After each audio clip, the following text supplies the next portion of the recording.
don't miss the biggest night in MMA. We are now set for the main event.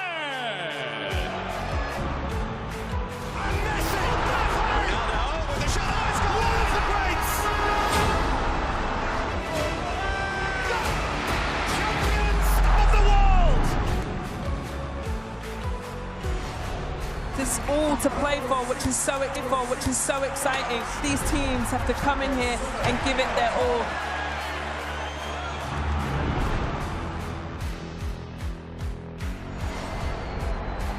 Have a real nice tempo. Goes baseline, watch out. Oh, my! Oh, baby! All the way down the runway for a big-time throwdown.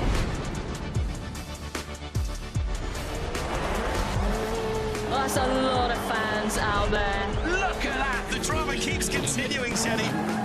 This is just brilliant.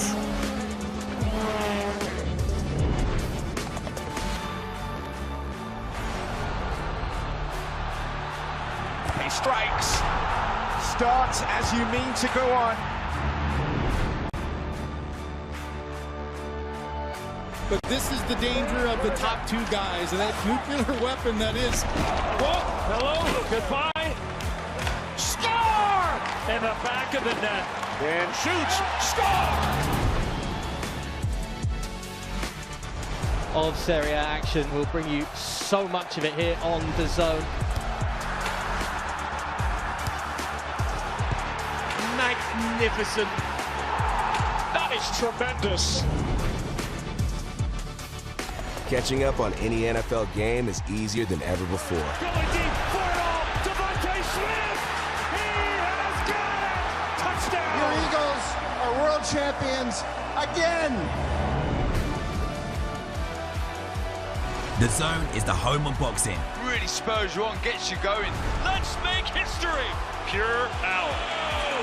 There's no way back from this, surely.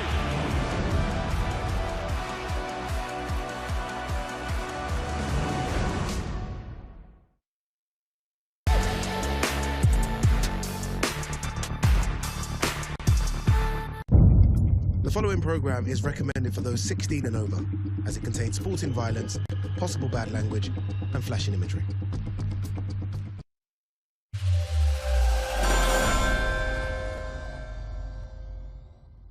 This is the moment the world has been waiting for. The judges are ready, the fighters are ready, the boxing world is ready. The fight starts now! Let's go. How do you like it? Off the show. So aggressive, so focused. It all comes down to this.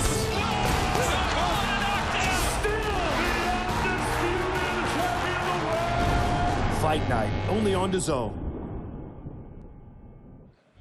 2 years ago, the Ring magazine relaunched with the promise to stage some of the biggest events we've ever seen. We've had some good ones in that time, but tonight promises to top the lot.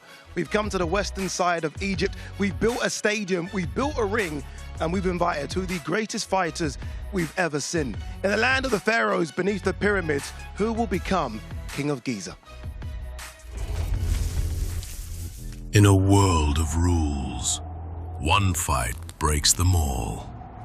This is going to be an absolute spectacle. Two champions.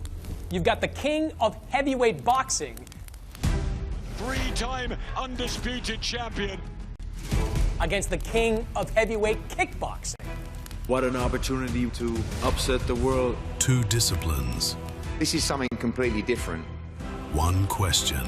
Pound-for-pound king of boxing against the pound-for-pound king of kickboxing. Who will be champion of champions? Undisputed versus undisputed. Usyk. The genius of modern boxing. Verhoeven. He's coming to win. He believes he can win. As the sun sets on the pyramids in Egypt.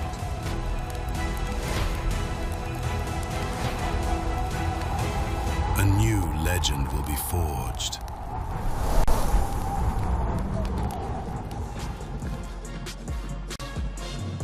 Just when you think you've seen it all, we've gone to Times Square, we've had events in Saudi Arabia, Wembley Stadium.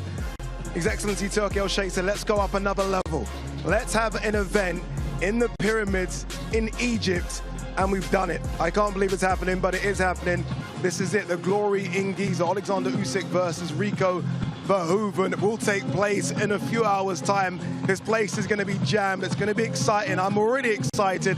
I'm alongside two greats as well, Malik Scott, Alistair Overeem, who have both been with me all week. Malik, I mean, we've done some events together. You fought in some crazy places before, but this is just outstanding. Visually, it's incredible. And I guess as the sun starts to set, it's going to look even better. Yes, this is incredible. And it says so much about Turki Al-Sheikh. The sky is beyond the limit with him. He's willing to go to the levels where whatever it takes, not just for boxing, but the locations. He's into the entertainment aspect of it. And this right here, being in Egypt, me coming in boxing as a 12-year-old kid, traveling the world as a professional, traveling the world, I haven't seen anything like this. These fighters are going to be very happy when they get out here and see this set, and I'm looking forward to it. Alistair, what do you make of this? I mean, when you look behind and you see the pyramids, and they built a stadium. They've got a ring. I mean, I just think this is sensational. It's a fantastic backdrop, and I am very honored to be part of this boxing history. Let's talk about Oleksandr Usyk. I mean, I feel like this is someone who's almost rose to stardom in the last 4 or 5 years. You think of those big wins against Dubois, AJ, and most certainly Tyson Fury. I think without doubt the pound for pound #1 and one of the all-time great heavyweights. He seems to be getting better. And that's hard to say because he's 39. He should be on the back. He should be on the back nine to lose a gold frame. How good is Oleksandr Usyk for you? Beyond good. He's just not a great fighter because of this time. He would have been a great fighter in any era. I spent 7 to 8 training camps with him in Ukraine, USA, everywhere. And this guy, man, when I tell you, from his spirituality, from how hard he worked, from how he looked out for the people that he also want to work hard that's around him. He has all the attributes to be everything that he is, the best fighter in the world. And usually, I want to say this, Adi, usually the heavyweight champion of the world is not really considered probably the most technically sound fighter in the world. Oleksandr Usyk is the heavyweight champion in the world, but he's also the best fighter and the best boxer in the world. I almost felt like a lot of those attributes you used to describe Usyk, you could use to describe Rico as well. Seems to be a great guy, seems to be a gentleman, but once he gets into the squared circle, something flips, and he almost turns into a bit of a killer like Oleksandr Usyk. Tell us a bit about Rico. Rico has a 10-year undefeated streak in glory. Beforehand, it was more on the winning side, some losses there, but it seemed like something clicked. He got his game together. He started training with the Furies, started boxing heavy, and getting the wins. Also facing adversity in his fights, coming back from adversity, and just growing as a fighter. And his career is beautiful. Actually done in kickboxing. Kickboxing, yeah, didn't bring any more challenges. That brings him here to the boxing. And yeah, really big mountain to climb in Usyk. But when I look at him and you hear him speak, he's very confident. His training camp went very well. So expect to see a very strong Rico Verhoeven. What a place to climb a mountain as well, very quickly. But both of them very experienced. Both of them have been doing their own sport since they were knee-high. Surely they have to take a big, deep breath when they see this when they come out. These are guys that are used to doing arenas and stadiums, not this. Yes, and you know, you're right about that, Adi, but I'm so impressed with both of these guys' demeanor, especially Rico, because, you know, every level he's been at in kickboxing, he's never been at this level in boxing, and he's definitely never faced a fighter like Oleksandr Usyk. But his demeanor, he has had a calm demeanor, an even demeanor all week long, and that could be nerves, that could be, that's just really who he is. But we want to see tonight when he get in there with the best fighter in the world, because this can be considered just another day at the office for Usyk, because he's been at this level so many times. Save your good stuff, guys. We have a long night tonight. All right, it's not just Oleksandr Usyk versus Rico Verhoeven. Come with me, Mr. Cameraman. From 8 p.m. we start here. Daniel Lapin, part of Usyk's training camp, takes on Benjamin Mendes Tani. Lapin unbeaten, wanting to stay unbeaten. One of the best female fighters in the world, Mizuki Aruta, takes on Mai Solomon. That's a great fight. WBO super flyweight title on the line. Frank Sanchez, you got to have another heavyweight fight in every card from he takes on the unbeaten Richard Torres. Winner of that one could be in line to fight Oleksandr Usyk as well. Shakram Gyasov versus Jack Cattrall. This one could be elevated to a world title because a certain Rolly Romero has said enough is enough. This is a world title fight. Hamza Shiraz taking on Alan Begic. Unbeaten versus unbeaten. As they say, someone's O has got to go. And then obviously Oleksandr Usyk versus Rico Verhoeven in arguably the greatest backdrop we've ever seen in boxing. All right, it isn't just that. We have some prelims for you as well, just to kind of get the juices flowing a little bit. But also, don't forget, remember, sign up to DAZN Ultimate. It's the best way to watch all the boxing, not just what we've got coming up tonight, but all the boxing we've got coming up in the next few months on DAZN, and there is plenty. All right, let's remind you of the undercard as well. These are the prelims. Haikal versus Kabalaya. Haikal, by the way, claim to fame at the moment is his dad as an amateur beat Oleksandr Usyk and Gennady Golovkin, looking to make his own way in boxing. Marbuk versus Seren Kuma. Good one, Marbuk. This is his professional debut. Local man, Egyptian. He's going to have the crowd on his side. Al-Hamad takes on Impra. And then Mamdou versus Tali. Tali, an unbeaten American, 6-0, looking to really take a big leap in his career in the next 12 to 18 months. Those are your prelims. Main card starts at 8, but we're ready to get things going here tonight. So let's throw it down to one of the best voices in boxing, Mr. Todd Grisham. Thank you for the kind words, Ade, and how about this, ladies and gentlemen? An iconic venue. It's going to be an iconic night. A total of 10 fights on the card, including 4 prelims, and right out of the gate, we've got the professional debut of Egyptian fighter Omar Haikal taking on Michael Kalayalaya. Live worldwide on DAZN, let's first welcome to the ring from Tanzania, Michael Kalayalaya. Michael Kalayalaya, been a pro since 2017, only 1 win in his last 4 fights. Does have a draw, and that was in his last contest, but he should be, they want to give some competition to Haikal, who's making his professional debut, but not too tough of a competition. They expect Haikal to win this, but we'll see how Michael Kalayalaya performs. And I can tell you this, he'll never fight on a stage as big as this, no matter how successful his career is. The Pyramids in Egypt, incredible. 3 wins, 4 losses, 2 draws for the Tanzanian, who's 32 years old.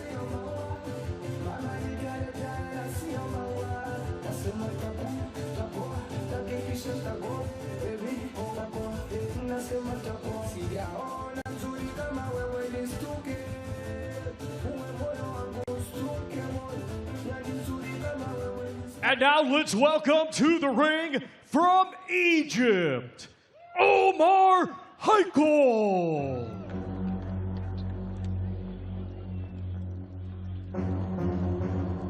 Omar Haikal, he's got that look of confidence in his eye, and you gotta believe he got that from his father. He has boxing in his DNA, the son of Egyptian boxing legend Muhammad Haikal, who's a standout amateur legend. In fact, had wins over Gennady Golovkin and twice beat Oleksandr Usyk. That's right, beat Usyk twice in the span of 5 months, 20 years ago, back in 2006. But what a moment that must have been. But here comes his son, Omar Haikal, making his professional debut in his home country in front of the Pyramids. What a moment for him.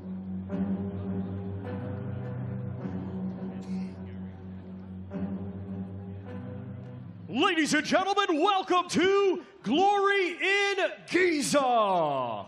It's World Championship Boxing from the Pyramids of Giza in Egypt. Brought to you by Ring Magazine, Sella, Eddie Hearn for Matchroom Boxing, Gold Star Promotions, and Ready to Fight. Along with their great sponsors, White Bit, Scary Movie, Box Raw, and Just Eat. We get things started with 4 rounds scheduled in the middleweight division. All bouts sanctioned by the Saudi Boxing Commission, along with the Egyptian Professional Boxing Association. The judges are Nawaf El-Mohammed, Diana Drews Milani, and Dan Rex Taptason. Our referee in charge will be Don Tehran. Introducing first, fighting out of the blue corner, he comes to the ring wearing black with gold and weighed in officially at 160.2 pounds. Coming to us from Dar es Salaam, Tanzania, he brings a professional record consisting of 3 wins, 4 defeats, 2 draws, 1 of his 3 wins comes by way of knockout. Ladies and gentlemen, please welcome Michael Kalia.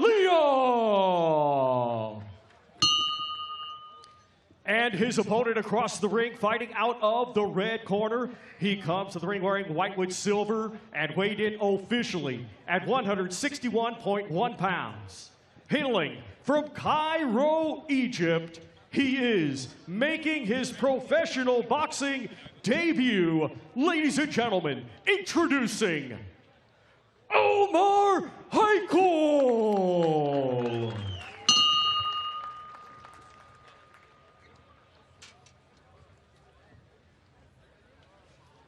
Boxers, obey my commands all the time. No rabbit punches, kidney punches, or below the belt. Protect yourself at all times. Touch gloves, go back to corners. Good luck. Never quite seen a stare down like that. More of a back fist instead of a face-to-face. But either way, Omar Haikal about to take on Michael Kalia in Haikal's professional debut. By the way, tonight's broadcast available in dozens of languages, including Arabic, Spanish, English, Dutch, German, you name it. We've got you covered. Go to DAZN.com for more information. Todd Grisham and Malik Scott here ringside for this 4 round. Yes, what's up, Todd? How you doing, brother? Doing great. Nice start to the show, by the way, up there with Ade. Omar is a southpaw, and I could tell right now, and he's basically waiting for his opponent to overcommit. But he's doing that going forward. Usually when these guys want their opponent to overcommit, they are going backwards. A lot of pressure on Omar Haikal. I was just speaking about his father's fantastic amateur resume where he beat Oleksandr Usyk twice. Yes, and I think I said on the air yesterday, he didn't just beat Oleksandr Usyk twice, his father, but his father also beat Gennady Golovkin 2 times as well. So, I also said, I don't care what you do in the rest of your life. If you got 2 wins over each of those guys, you're very special. You're right. Yes. Haikal trying to land that straight left hand. You would think maybe Kalia, knowing that Heikel's making his pro debut, might want to push him back, try and be a little aggressive. Yeah. But instead, he's on that back foot. I see Omar finally got one of the left hands over. It wasn't the extended one that he won. And something else he's doing good that I like, Todd, he's actually putting the left hand out there as a feint, as he's just showing it as a decoy so he can actually load up his right hook. And you know the expectations are high when you've got the Ring Magazine logo and Riyadh Season logo on your trunks for your debut. Yes, that's a real stamp on you, especially as a young fighter. Holtman being very cautious, body shot with the left hand. Good body shot. He felt that as well. You can see now Kalia is dropping that right hand down to protect himself. That could be dangerous. Yeah, and something he's doing already, he know he hurt the guy, but he shouldn't get he shouldn't overcommit too much already. And he's going with the same shot over and over. I believe since he hurt the guy to the body, he should probably bring it back to the head, his attack, then go back down to the body. He went with the same shot 3 times in a row.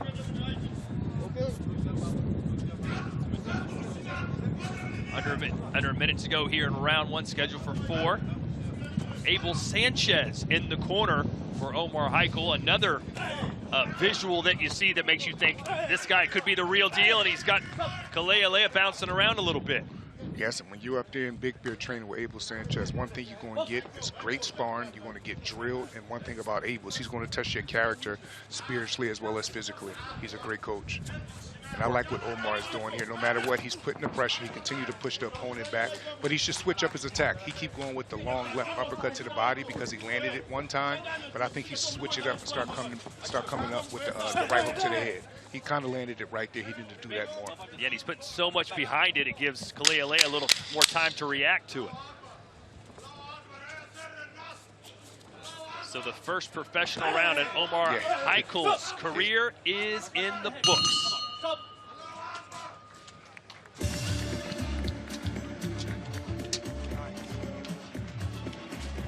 Watch the back of the head. Watch the back of his head, okay? Don't be hitting him back here. Okay, now, you hit him real well here. Now change it up here. Okay, now throw it up on top, right?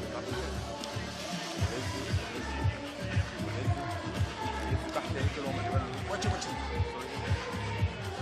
You understand? Careful with the back of the head. Good. Don't hit him in the back of the head. When he turns around, use the other hand. Okay? Deep breath. Deep breath. Use the other hand when he's got his back to you.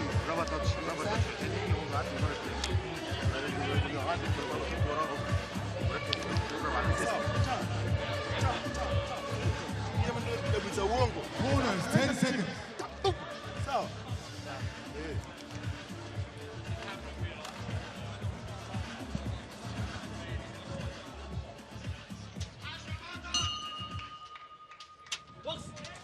Round 2 between Omar Haikul from Egypt and Michael Kalialia from Tanzania. Ty, one thing I would like to see Omar do is, you know, from a southpaw standpoint, let's see what your jab is like.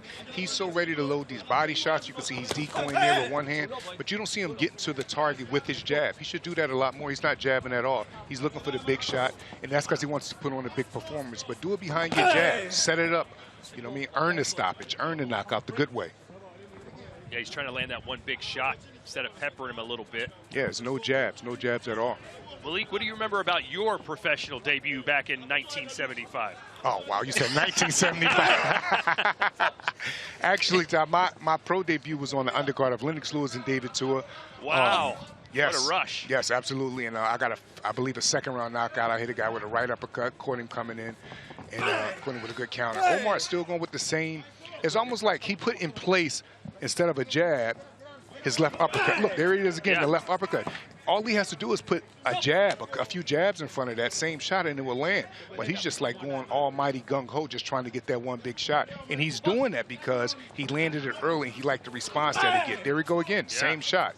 Same shot. Now, he may get away with this opponent, but other guys will start seeing that you're making the same, you're doing the same patterns over and over again, and they'll capitalize off of it.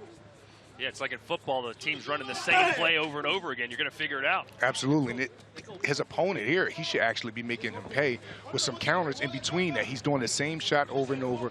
I'm really waiting for Omar to start jabbing. I want to see the jab from a southpaw standpoint. You could tell he has good attack. The attack is there, the morale is there, but the system of putting everything behind the jab is just an empty space for that. There's no jabs before none of his offense. He's probably got the mentality, look, if I can hit him with this shot one more time to the body, I think I can drop him, and I get a knockout in my pro debut. Yeah, he could do the same exact thing behind the jab. He could still get the knockout behind the jab, though, because if he was to use the jab a lot more time, it would make the other guy forget about the left uppercut. Like, you know what I mean? But it's really only one thing he had to defend from, and that's the left uppercut. And then he gets so close with it and overcommit that he put himself in a position to be clinched. And when the guy is able to clinch him, that's not a good thing for him, because that's making the fight go on a lot more longer. Same left uppercut, no jab before it. Same left uppercut, no jab before it. Now, he may, I don't want you to think what I'm saying, Ty, like he may get away with this opponent, continue to do the same patterns over and over. But as he get better and get more mature and continue to listen to Abel Sanchez, I'm sure they're going to clean that up and start putting the jab, you know, a lot more times before his offense. Well, if you were in Kalealea's corner, what would you be telling him to do, knowing that that left uppercut's coming every time? I would say start throwing your offense through the center of it. He should actually invite that left uppercut and throw his straight right hand. Nice flurry there from Haikul. Yes, he wanted to knock out bad, as you can see. Yeah. Yes. That's that young lion energy right there. He wanted to put on the show. He's in Egypt. It's a great card, and he's trying to make a statement. But I believe he can make the statement behind an educated right hand. In this case, he's a southpaw. An aerial view here of the ring that was built just this week. It's incredible here, man. Incredible. I love this ring. It's not too big. It's not too small. You can box in it, but you also can fight toe-to-toe in it as well.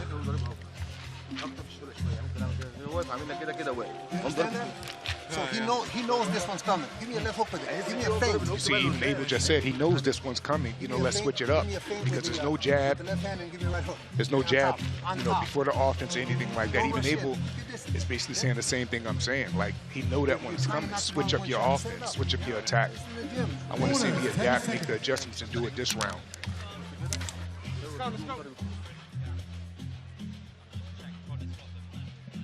Seconds out, round 3.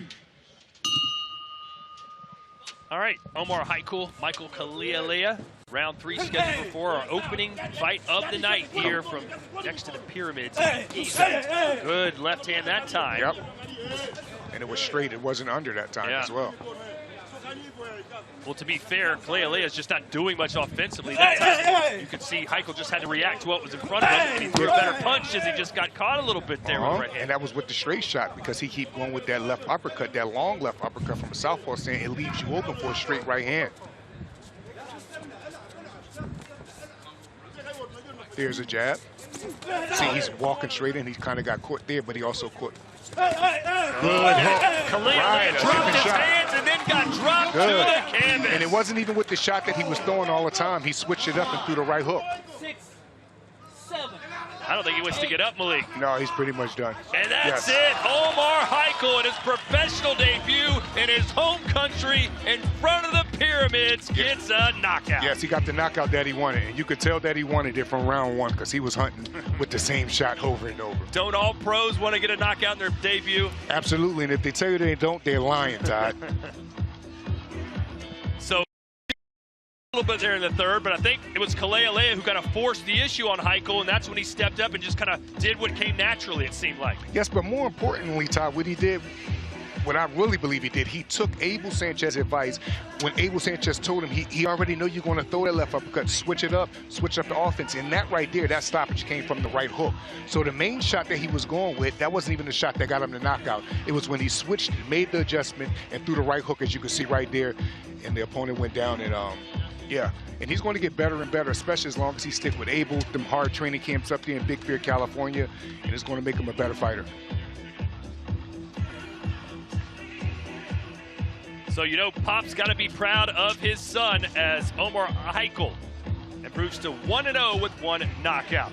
And a reminder, later tonight, the 2025 Ring Magazine Female Fighter of the Year, Mizuki Haruta, puts her WBO World Super Flyweight title on the line against Egyptian Mai Solomon. If you haven't already, buy Glory in Giza now at DAZN.com/boxing. All right, Thomas Triber is in the ring and is going to make it official.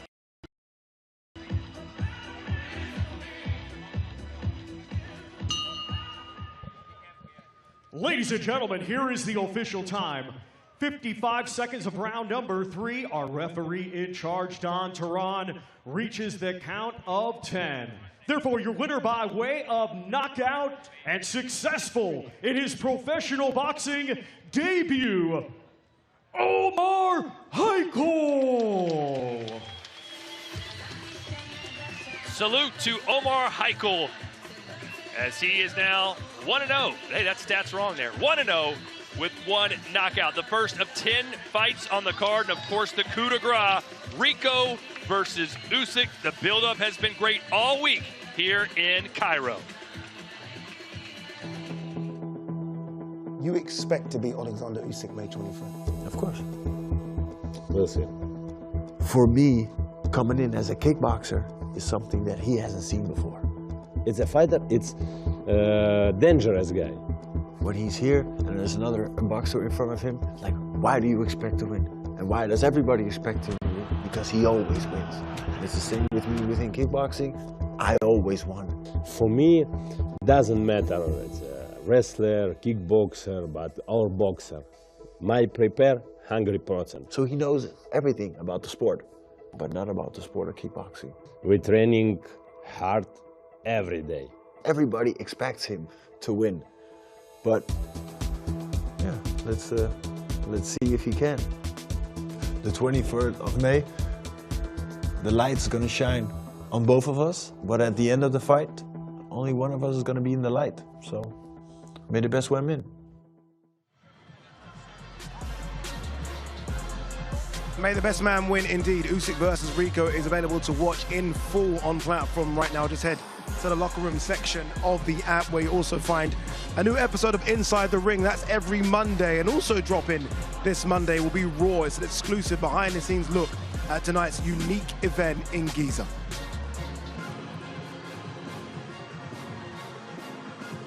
Which looks incredible as we continue to build up to Usyk versus Rico. Remember, we're free to air right now, but the main card will only be available on pay-per-view. Just buy now at DAZN.com, or you can get our ultimate package where you can enjoy a minimum of 12 pay-per-views on top of an unrivaled schedule of fight nights on DAZN. All right, as you can imagine, on a night like this, social media is lighting up, and across it all for all of us, she's been throughout the week, is Jolie Sharp. You called it, Ade. We've had all angles covered this week, and tonight is going to be no different. I mean, right now, I'm standing on the very hot red carpet where all of our VIP guests are going to be arriving. So trust me, you do not want to miss the behind the scenes. Head to our socials at DAZN Boxing. But that's not all. Fans at home, we've got you covered. Go to the DAZN app, select Fan Zone. You're going to be able to vote on your winners, score the fights in real time, and ask our incredible panel any of your questions. Trust me, it's going to be an unforgettable night. I hope she's wearing her trainer, so she's going to be very, very busy. A few superstars will be in attendance tonight as well. All right, let's continue the action. Let's throw it down once again to Todd Grisham for our second fight of the night. All right, another fight and another professional debut as the sun is back out from behind the clouds. It's the pro debut of Egyptian Mohamed Mubarak as he'll take on Uganda's Ali Serunkuma. Here's Thomas Triber. Let's now welcome to the ring from Uganda, Ali Serunkuma. Serunkuma hasn't boxed since January of 2023, over 3 years ago, but the last fight was the best win of his pro career. 6-round points win over the previously undefeated Aman Duku. Serunkuma, 2 wins, 3 losses, and a draw. And you know, Malik, right now he's got to be like, this is the most surreal moment of my life. Yes, and what I like about fights like this side is that this guy, you can look at his record and say, well, he lost this many times, he won this many times, but if you are making your pro debut against a guy like this, I think the best way to look at it is like, I'm going in there fighting a guy that's been in the ring 6 times, 4 or 5, whatever it is that his record is. He's been in the ring 4 or 5 times already, more than, we'll say, the opponent that he's faced was making his pro debut. So yeah, a statement is here to be made, but you're doing this against someone that has professional experience.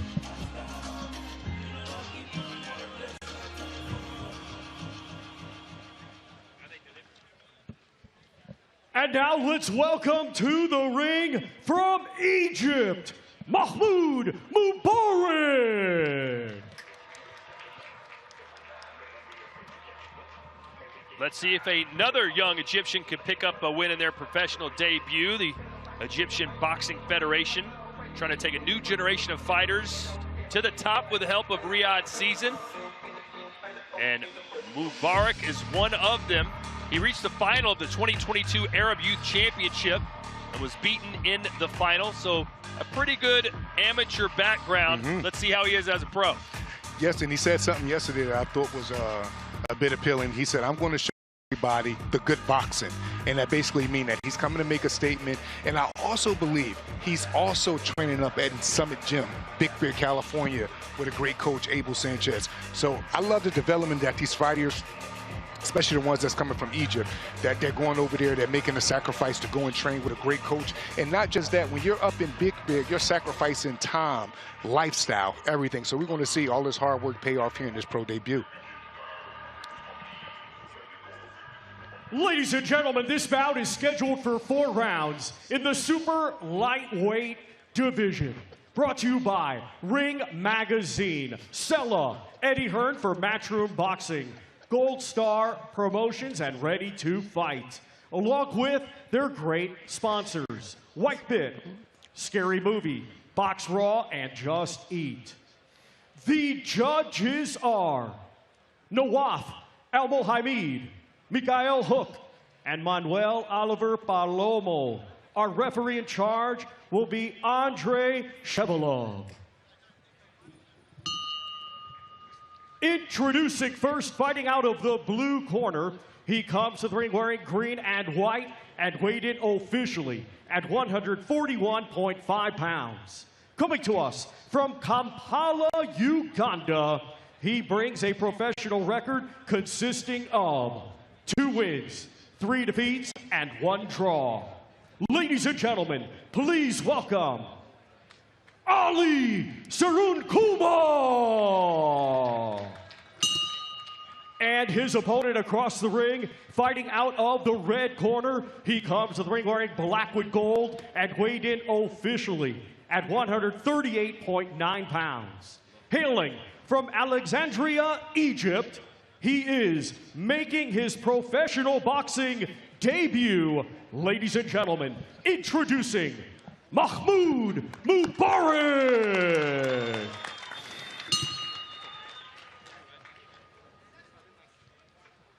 Okay, gentlemen, we have been ordered in the dressing room. I don't want to see any rapid punches. Protect yourself at all times. Touch those bad chickens. Good luck. All right, we are in the super lightweight division. Let's see if Mahmoud Mubarak can join Omar Hakil and pick up a win in their pro debuts, back-to-back. Yeah, I'm sure Mahmoud is coming to make a statement. Seconds out, round one. Oh, he came jumping came out right of that out. corner. Yes, as I was saying it. Yes, he came right out and willing to impose his guy. He went right up into a high guard. So many different countries being represented on the card tonight. Obviously, Egypt. We've got Uzbekistan, United States, Germany, the UK, Tanzania, Indonesia, Saudi Arabia. The list goes on and on. Yes, boxing is a real international sport, and this card right here really put the stamp on it and explains it all in one. But I like what Mahmoud is doing now. He's going to the body already. I love when I see young fighters do that. They don't go head hunting. He's stepping to his opponent with his hands up properly. Well, I mentioned that Mubarak had success as an amateur. What do you think is the biggest difference, besides obviously the equipment, in amateur pro boxing that guys struggle to kind of learn at the beginning? That they could take their time. In amateur boxing, you don't really have that kind of time, and you can't really fight like a professional, because even in his pro debut, I'm not sure if this is a 4-rounder or a 6-rounder, but he has so much more time, or 4-rounder, so he has so much more time than he would in the amateurs, and he's training like a professional. That was right on That's the a real ear. knockdown, yes. I thought it was too, Malik. Yes. Oh, no, that was a real knockdown. He hit him right on the ear, I believe, with a right hand. Let's see how he responds now. Going to try and jab Mubarak away from him. That's going to be his form of defense right now. Good feint. He's feinting good, even though he has his opponent hurt. That's a very good sign in a young fighter. And again. Yes, he went with an overhand. Oh, I love that. No silent agreements right there. He's not allowing his opponent to clinch him. And Serakuma, you could tell, leans to his right, and that's perfect for Mubarak to come down and clip him on the temple. With that right hand. This right here, Todd, this is where I get most impressed at with young fighters, and I want to speak on it. If you ever want to know the maturity of a young fighter, just look at how they act when they have their guys hurt. Do they go to the body? Do they technique get wild? Do they come ultimately out of character?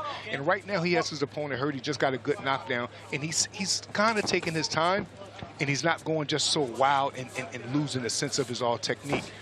He's going back to his jab, good hook. He's not just overcommitting because he's got his opponent hurt.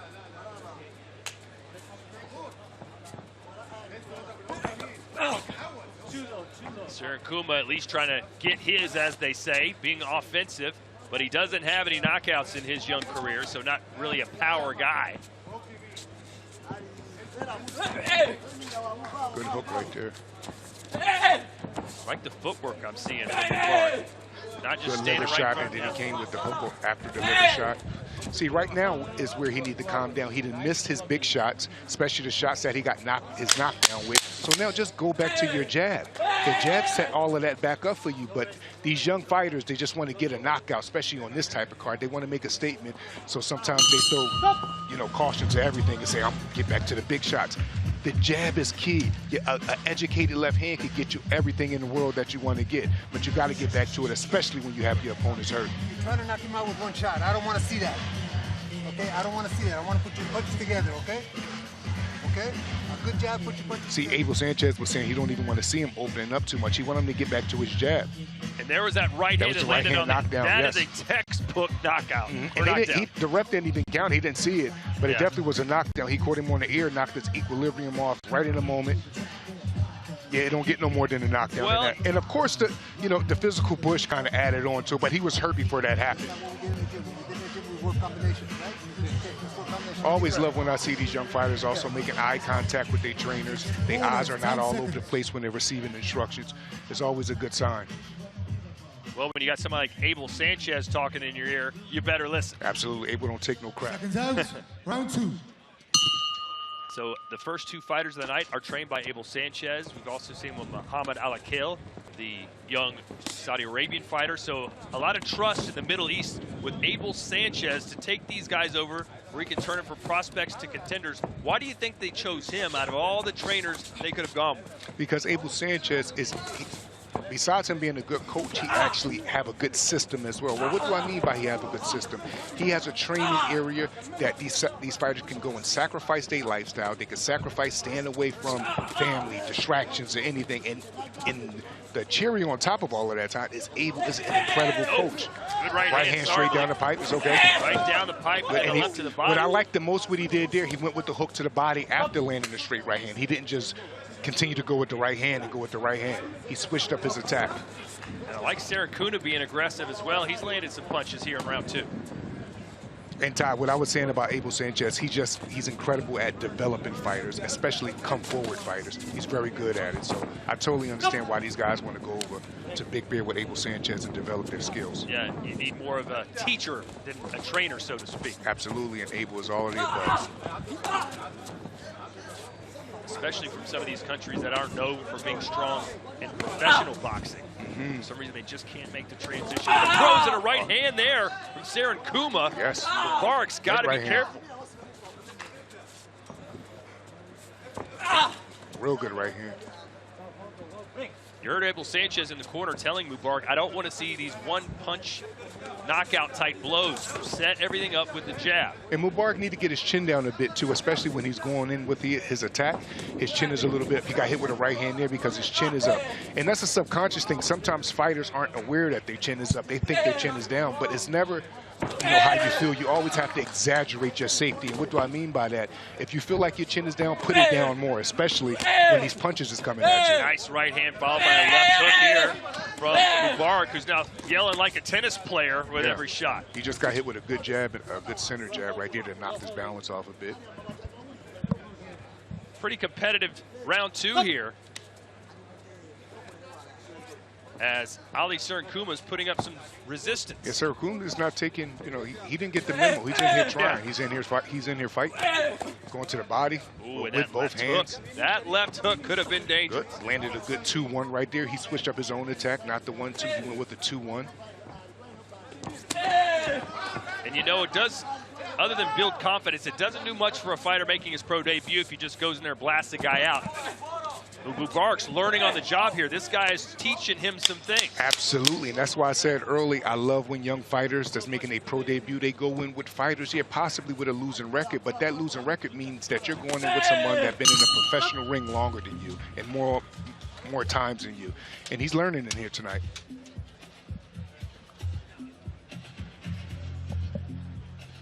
Let's watch some of these exchanges. Yeah, chin is up. Right there in the center, and Ali could have actually had his eyes closed and landed that right hand, because Murdoch chin is just right there for overhand right.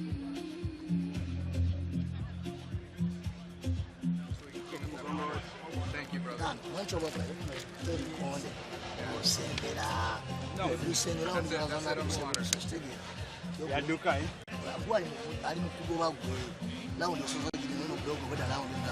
I would even like to see Seracuna come out and get to a jab. He had a good round right there, I would say. Come back out this round right here and set everything up behind an educated left hand. I mean, the jab don't have to be hard. He just have to be a distraction so he can let, land some more of his offense. Seconds out, round 3. All right, round 3 scheduled for 4. This is super lightweight division. Just joining us, Mahmoud Mubarak making his professional debut, fighting out of Egypt, taking on Uganda's Ali Seracuna. It's been a pretty competitive contest, although you've got to believe Mubarak did win the first 2 rounds. Yeah, I would say. Ali really put up a good effort in the second round, though. He landed some good shots, but Mubarak is coming back now, and I'm sure he's really going with that left hook. And what he's doing with that left hook, he's trying to slip the jab and then come with it. He's actually loading his left hip up so he can land a real crushing left hook like he did there. He actually missed it, but that's the shot that he wants to land. See, like right there. But if he was to slip to his left, he would slip the jab and then come with that hooker to be a much more powerful hook. Nice right hand there. Serenkuma. Yeah, that's the second or third good right hand that he's landed. Mubarak. Now, I was going to say he's been kind of allowing Serenkuma to come to him, but that was not the case on that exchange. Mubarak need to get to a good jab. Like he's throwing every shot except the jab. He's throwing overhand rights, overhand lefts, uppercuts. Get back to a jab to distract your opponent from knowing about all those other weapons you have. That's it, throw your jab. It sounds so easy. Why are fighters kind of reluctant to do that sometimes? Especially on these big cards, Todd, and they're young and they just want to get these. They want the knockout like all fighters do, so they sometimes throw caution to anything that can come across technically sound. But the technical part is sometimes will get you the big knockouts or your greatest performance. And that wouldn't even be considered like extremely technically sound. Like, I'm just saying, like, get to a jab. Throw your jab. See, those type of shots will land if he would put a jab before it first. Because he's telegraphing it. And if you're throwing a big shot like that without a jab, you have to telegraph it if you wanted to have power on it, and that allows your opponent to see it. Nice right hand. Straight right hand down the pipe. Serenkuma walks right into that one. I would assume that would be your advice for Rico as well against Usyk, right? Work off the jab, keep him away. Yes, and also I think Rico, consider he's fighting Usyk, who's an incredible feint master. I think Rico should actually be the one that come out there feint. Oh, nice left hand for Serenkuma, and that buckled Mubarak, who's learning on the job quickly here. Right on the button with the left hook.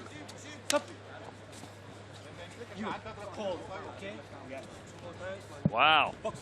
Good moment there for Serenkuma. A good overhand right. Switch up. He should switch up the attack down. Don't throw another overhand right. Go with another shot. There you go. Let's see how Serenkuma, or excuse me, how Mubarak reacts to all this.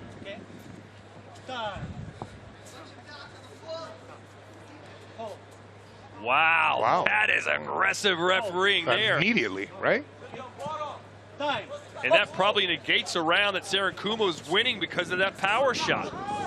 A devastating point for the Ugandan. I thought that was a bit premature. I don't even remember it really being warned. Warned, yes, me neither. I think he did one time. He did one time, but it was just caught him again. Right followed by uppercut left. Yes. Serenkuma showed up in round 3. Yes, he's doing enough, but I don't think he's winning the rounds. But what he is doing is giving a gallant effort. He's in the fight, but I believe he's learning a lot from Ali with this fight right here. I believe he's learning a lot. A much more experienced guy professionally, and he's paying his dues and he's listening to Abel Sanchez. But this round should be a lot more of a better round, and I'm just praying that he get back to the jab.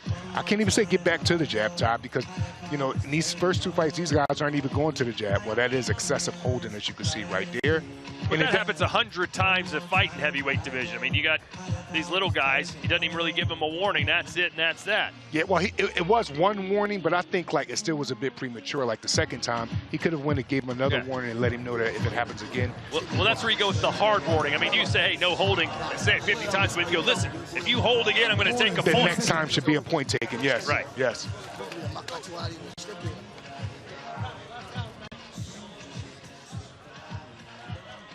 Seconds out, 4th and final round.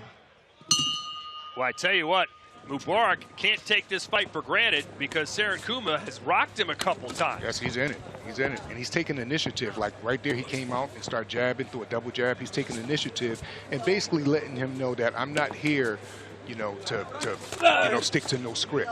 He's in there throwing bad intention punches, double jab, straight right hands. He got to keep his chin down with the offense, though. Wait to get caught. Left hook again. And I tell you what, Mubarak is kind of losing all his form and technique. He got clipped with another left hand. He's trying to turn this into a street fight, Malik. And that's not a good idea. If he don't be careful, the type of statement that he wants to make, it may be made on him. He got to get his chin down, and he have to stop getting so wild when you have this guy hurt. When he get this guy hurt, he should actually go long with his punches. Go with the long double jab, then the long right hand. Either way, Uganda's got to be proud of Ali Serenkuma, who didn't just show up to get a paycheck. Didn't just show up at all. He didn't get the memo. He did not get the memo. He's putting a good effort in on himself. But this is certainly a learning fight for Mubarak. And that's what these type of fights is for. Like you learn off of these, I'm sure, you know, seeing him 3-4 fights from now, I won't be saying he should jab. I won't be saying he should be so wild. And that comes from with good development behind you like Abel Sanchez is. So I'm sure they're going to, you know, get back in the lab and, you know, fix these things that we're talking about tonight. And I think you'll agree, sometimes these younger fighters, when they do get clipped with a point, think, I've got to get it back right now. I've got to go get him. Instead of, if you're a little more seasoned, you go, okay, he got me, but let me wait for my opportunity to when I can get him instead of forcing the issue. Right, but it seemed like he forced the issue immediately as soon as it came out, as if that got to him, that point being deducted. And that right there, that's a good thing. That just shows morale, that shows good spirit, and that shows competitiveness. It's the final minute of the fight as Mubarak lands a right hand. Shaky moments, though, here for the Egyptian. It's against a guy that does not have a pro knockout on his record.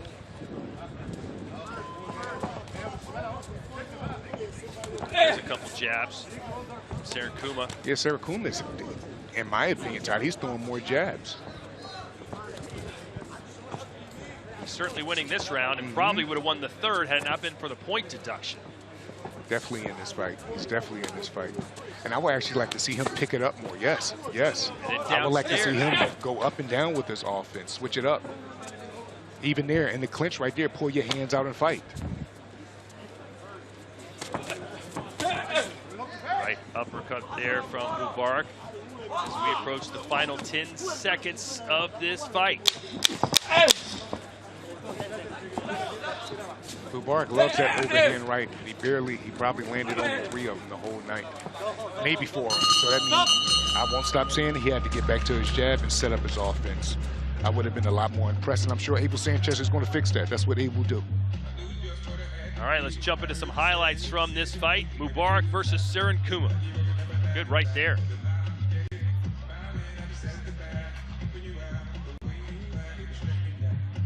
Good right hand by Mubarak right there. And then after that, he pulled back when he should have pushed the attack a little bit more, pushed the envelope, went for the stoppage. That's another thing. He was going for the stoppage at times, but he was going for it like just so wild. I can't wait to see this kid again because I'm looking forward to the development that Abel Sanchez is going to do and make him a much better fighter.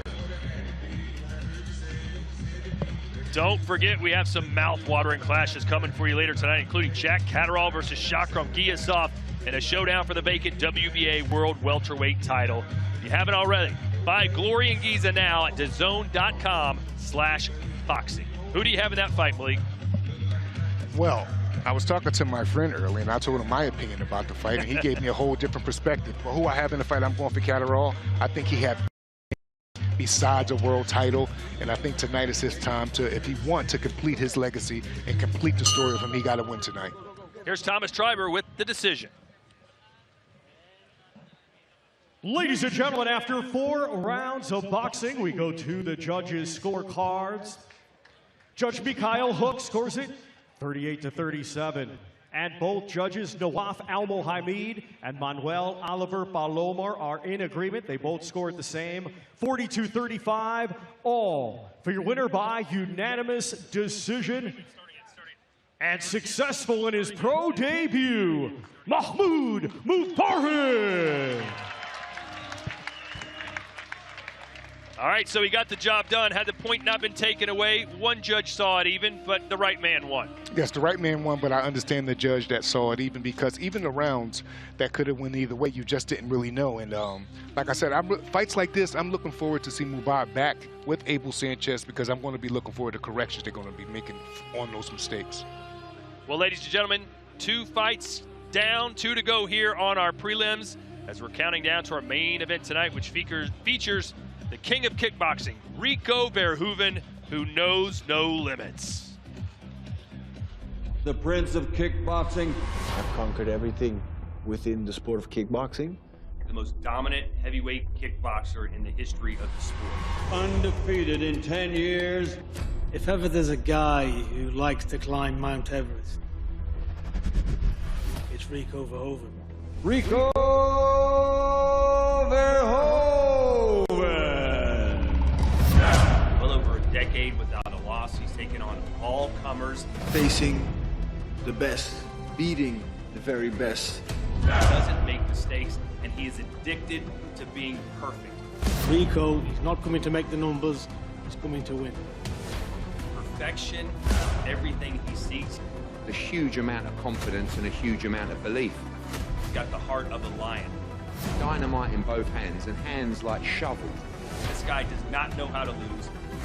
Rico Verhoeven is a problem. I think to be the very best at what you're doing, you have to be a little bit crazy. Usyk's going to have to be on his P's and Q's if he wants to beat Rico.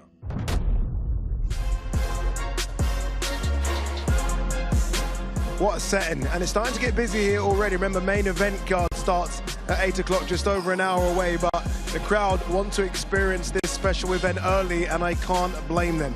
We are here in Egypt, we are here in Giza, we are here in the Pyramids for a spectacular showdown between Oleksandr Usyk and Rico Verhoeven. And look who's joined me, Barry Jones and Darren Buck, part-timers today. Part-timers, not even doing the prelims. How'd you get that into your contract? We've earned it. You've earned a bit of a rest, boys. That's right. You have. This is spectacular. I mean, I almost feel like we started together. Yeah. We had season events, feels like years ago. And we knew it was going to grow into something. I didn't think we would come here and be fighting in front of the Pyramids, Barry. No, it's. I mean, they keep making these things up, and you think that can't happen, and then 3 months later, you turn up and they're building a stadium right outside these pyramids here. I mean, one of the wonders of the world, by the way. Yeah. It's just, and luckily me and Darren got to walk there this afternoon. I got really close, got to touch it, and it's a bit of an experience, Epic. Darren. I mean, unbelievable. You know, my dad always said to me, you get good at this sport, you travel the world, and I'm still doing it now. This is phenomenal, and not just for us working, but the fighters, to be involved in something like this. And even, you know, I'll go top of the bill, that all the places that Rico and Oleksandr have been, this is still a massive bucket list. To be able to do something like this is epic. And yeah, I mean, when you think you've seen it all in boxing, you come to somewhere like this. I almost feel like every time the main event will almost overshadow the undercard. And look, Oleksandr Usyk, Rico Verhoeven, we understand. But it really is some good undercard fights as well. I do want to start with Jack Catterall. Take some Shakram Gearsov unbeaten as a welterweight. Barry, Jack Catterall, you know the story. Should have been, I think, undisputed at 140 pounds. He's now gone up 7 pounds, and he's going to almost chase a title another way. And this could be elevated to the real thing if he were to win tonight. Yeah, it's another step closer for Jack Catterall, but it's a hard ask. Gearsov is very, very good. Even though he doesn't have the experience of Catterall, I mean, he's boxed this weight for longer. He's a fantastic body puncher. People forget about that. And even though sometimes he can be lazy, not going through the gears, he still has that skill to make you miss and make you pay. And even though Catterall is the master of that, we feel, he's up against a guy here who's almost equally as good, but probably a little bit more aggressive. Yeah, I think Gearsov's a very good fighter, as Barry's pointed out. He's classy. He's got that little bit of fire in his eyes. He can switch off at times.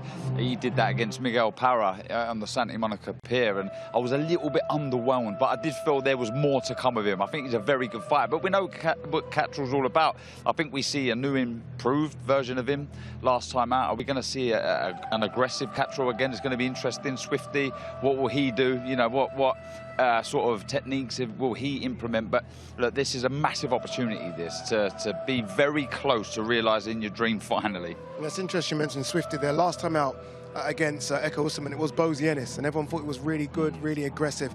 Let's see if Swifty can kind of maybe keep that momentum going. Hamza Shiraz, chief support against Alan Begic. Hamza Shiraz, who challenged for a world title at 160. I think most people the consensus is he might have lost that fight, got the draw, changed trainers, moved up to 168, knocked out Edgar Berlanga in 5 rounds. Not just knocked him out, he totally dominated the fight. I think that's the story, more than knocking him out, because he has power. But he bullied him. And I think, you know, Berlanga's a good fighter, and he made it look an easy night. And that's where, really, for the first time, all the potential of a superstar came to fruition, I think. And we have to be honest, this will be an easy touch for him tonight, if he's focused. Famous last words. It is, though, but I mean, you've got to say what you've seen and what you go from. And I think for me, on paper, he won't get an easier chance to fight to win a world title than tonight. Yeah, I mean, look, the aim, I guess, is, we did a presser a bit earlier, Canelo versus Christian Mbili. If you're Hamza Shiraz, and you know Canelo wants to continue, wants to stay busy, you have to get your name in the sweepstakes to fight Canelo. That means you have to, as he say, make it look easy tonight. And I think he will. I think he'll put on a very good performance. I think he'll look spectacular. I look at Begic, and I think he's not better than Hamza in any aspect. Don't get me wrong, he's tough, he's typically German, he's economical, his hands are high, but he's a little slow. He punches, he does have a dig on him, but at a level. I mean, Hamza Shiraz, with what potentially lies ahead, this is huge for him, and I expect him to really dig in and put in a good performance. You mentioned you expect this to be easy work for Hamza Shiraz. Will it be easy work for Oleksandr Usyk, do you think? We're selling the fight. No, not at all. He'll have loads of problems, lots of jeopardy in this fight. I think so. You know, in heavyweight boxing, because of the power is so prevalent, then you're never quite sure. But I mean, Yes, you've got to say yes. The guy's had one fight. I know kickboxing is the closest thing to boxing, but it's not the same because your feet are different. You square up to kick. I've done my research a little bit, so I don't know a lot about it, but enough to know that. And if you square up against Oleksandr Usyk, he's the master of finding angles of attack. So if you square up, you give him more options to hit you. So, and you might have a great chin, but when the punches are coming from the places you can't see, how do you defend against them? The thing is, right, so with a lot of people that fight in these crossover fighters, you know, Rico coming from kickboxing, you know, he'll post some awkward, I guess, stylistically, you know, implements, if you like. But how do you train? So though it might be difficult to train for a Rico, how do you train for an Oleksandr Usyk? So Rico does all the sparring with lots of fighters, but how do you train for an Usyk? That's where the issue is for me. Preparation is key. And how do you prepare for Oleksandr Usyk? I love it. All the questions will be answered around midnight here tonight for that one. Oleksandr Usyk versus Rico Verhoeven. Remember, that's part of the main card. You have to buy the pay-per-view. Just go to DAZN.com/boxing for that. All right, 2 more fights on the prelim. So let's throw it back downstairs once again to Todd Grisham. Thank you, gentlemen. Our third prelim fight about to get underway, and that's the scene here in Giza. The main event, Usyk and Rico Verhoeven. The shadows of the 3 giant pyramids, tombs for the Egyptian pharaohs. The largest one in the middle called the Khufu, made out of limestone blocks, millions of them, as we get set for Sultan Al Muhammad from Saudi Arabia, taking on Indonesia's Didi Emprah. Here's Thomas Trier. Let's welcome to the ring, from Indonesia, Didi Emprah.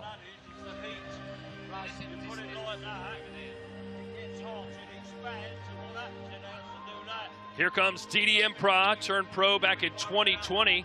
Won his first two fights in his home country of Indonesia. But Malik, he's been KO'd in his last 5 fights in a row. Yeah, and he's only have 1 knockout himself. So it's almost like, you know, as far as the threatening power, is not going to be there. But Sultan, who he's fighting, is, I know we said the last 2 guys came to make statements, but Sultan is really coming to make statements. And I've seen him on a few undercards. Not to this magnitude, but great undercards, though. Is the 39-year-old Didi Emprah the sacrificial lamb here tonight for Sultan Al Muhammad? We're about to find out. In fact, Emprah has not fought in over a year, back in March of 2025.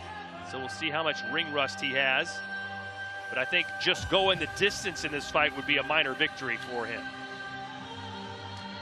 Still, what a cool moment. Someone with a 2-5 record at the age of 39 does not expect to be on a grand stage like this. On a card like this in Egypt, you know, in front of the pyramids, on Usyk card, it's incredible. And I'm sure he's going to soak it up, but he's going to have to soak it up against a very good young opponent.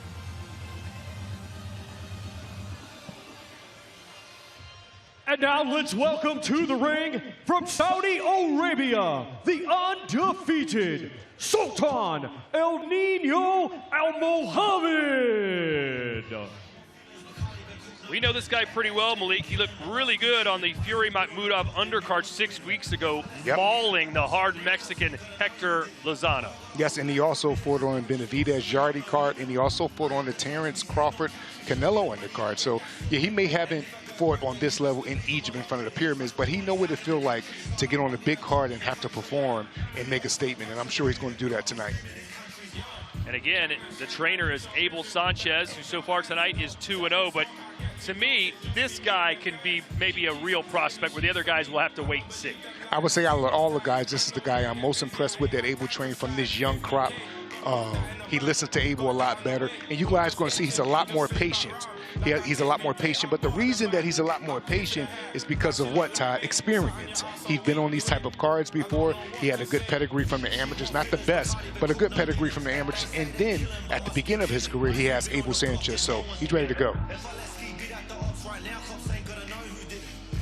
Nicknamed El Ladies and Niño. gentlemen, this bout is scheduled for 4 rounds in the featherweight division. Brought to you by Ring Magazine, Sella, Eddie Hearn for Matchroom Boxing, Gold Star Promotions, and Ready to Fight. Along with their great sponsors, White Bit, Scary Movie, Box Raw, and Just Eat. The judges are Mikhail Hook, Matteo Montella, and Olena Bobivailo. Our referee in charge will be Don Turan. Introducing first, fighting out of the blue corner, he comes to the ring wearing black trunks with white and weighed in officially at 125.7 pounds. Coming to us from Jakarta, Indonesia, he brings a professional record of 2 wins, 4 defeats, with one of his 2 wins coming by way of knockout. Ladies and gentlemen, please welcome Danny Imbra! And his opponent across the ring, fighting out of the red corner, he comes to the ring wearing green, gold, and white, and weighed in officially at 127.8 pounds. Hailing from Riyadh, Kingdom of Saudi Arabia, he is undefeated with 3 wins. 2 of his 3 wins come by way of knockout. Ladies and gentlemen, here is Sultan El Nino Al Mohammed.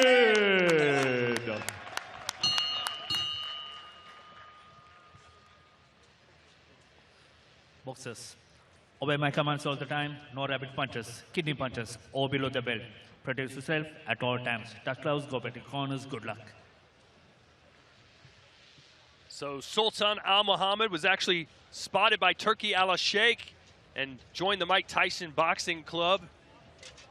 His Excellency loved what he saw as an amateur from Al Mohammed, and so far as a pro, Al Mohammed looking pretty good. Only 18 years old, looking for win number 4 as he takes on Didi Impra. If he keep doing everything he's been doing and listening to Abel Sanchez, he's going to make a statement, another statement here tonight. His opponent here, his last 4 fights, he's been stopped. And Sultan is going to make it his business to make sure that it happened a 5th time. By the way, I didn't know in the desert there were so many flies. I feel like we're being attacked. It's like the Lord of the Flies out here, Malik. Tired, it's the mosquitoes, it's the flies, and people can only see us, you know, putting the fans in front of our face and everything out here. Like we got windshield wipers in front of us. I'm telling you, it's beautiful, but the flies is a mess. The old fly in the ointment, as they say. Nevertheless, let's see what Sultan Al Mohammed can do, and you've got to believe he's thinking stoppage here. Yes, he's feinting real good with his lead hand. Real good. Disposition feints. He's actually using his lead hand and kind of not pointing down with it, but feinting down because he wants his opponent attention to go down. There he is. He did it again. Now, before you know, he's going to continue to do that. And big body shot, left hand, down goes Impra. I don't know if he's going to get up. I seriously doubt he get up off that, and that was a good body shot, and it happened off some incredible feints. I was impressed, and we called it. Then we knew he was going to make a statement. We did indeed, as Sultan Al Mohammed improves to 4-0 with 3 knockouts, and he's still just a teenager. And there's a big smile from Abel Sanchez. That's what he wants to see. No nonsense, get the job done. Sergio Mora loves to say body shots will make cowards of us all, Malik. Absolutely, and there's nothing more sexy, Todd, than when the body shot is set up the right way. And he set that thing up the same way I believe Oleksandr Usyk is going to set up his win tonight, with feints, with level-changing feints. Feint down to eventually shoot up and then go back down to the body. Great job by Sultan. Do you think if Usyk does stop Rico, it'll be with a body shot? I believe some of the attack will be to the body, but I believe he would eventually, you know, stop him to the head or to the body. That was a crushing shot right there.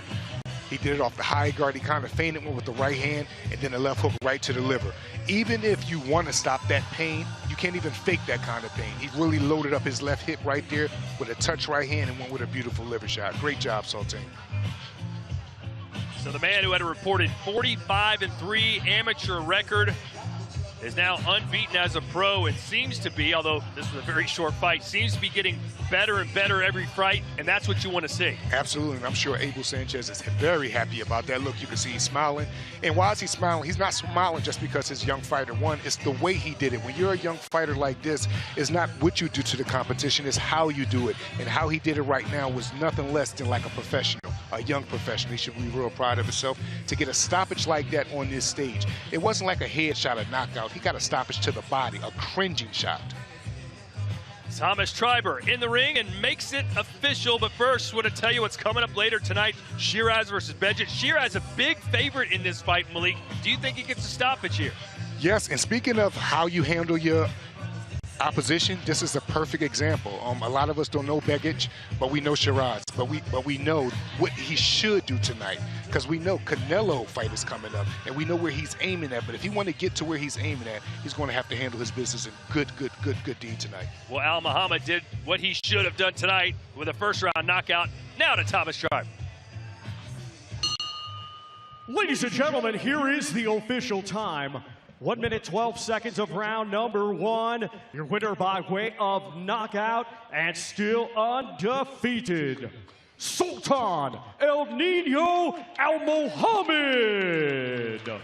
Well, that'll do it for the prelims. Malik, which fighter impressed you the most? Sultan impressed me the most, and I'm not shocked. I kind of figured that he would, but he did a great job. He set that body shot up with some lead and level-changing feints. I'm very happy about the performance. Well, we're all expecting Oleksandr Usyk to do a great job tonight as he defends his world heavyweight title against Rico Verhoeven.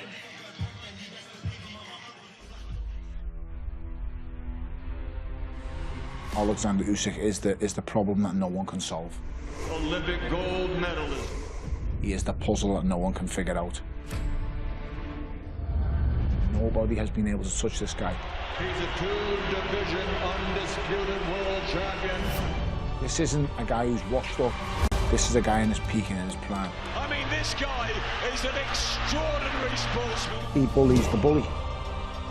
For my family, for my country. The Gypsy King is rattled! Oleksandr Usyk is a perfect professional. You will never catch this guy sleeping. You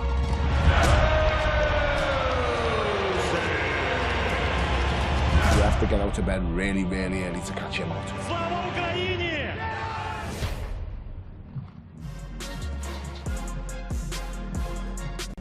The words of Tony there, a puzzle that can't be solved. No one has solved the puzzle yet. It's been a long time since Oleksandr Usyk lost a fight. You have to go way, way, way back in the amateurs. But in Sana, it's been a long time since Rico Verhoeven lost the fight as well. Tony Bellew finally decides to join us. Nice to see you here, Tony. Your suit's camouflaging in to the background. Tony, we've done loads of fights together, loads, for the last 6 or 7 years.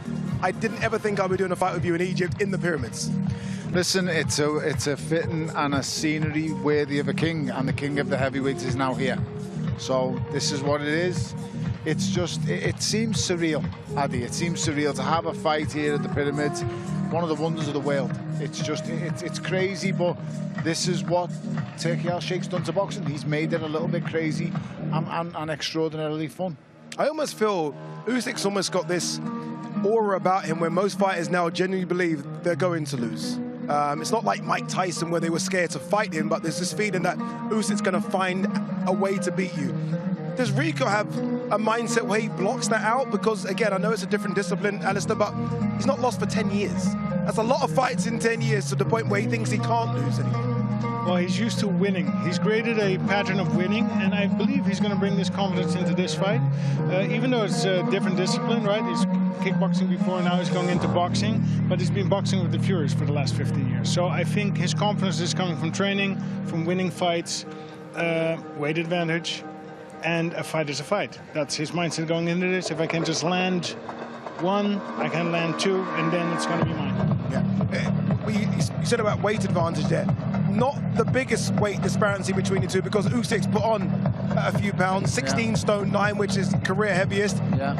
Is it getting a bit too heavy? I mean, I feel like Usyk relies on his feet, his speed, his endurance. Surely that starts to slow down when you add some pounds. I seen him this morning, and he's solid. It's quite simple. So there's nothing.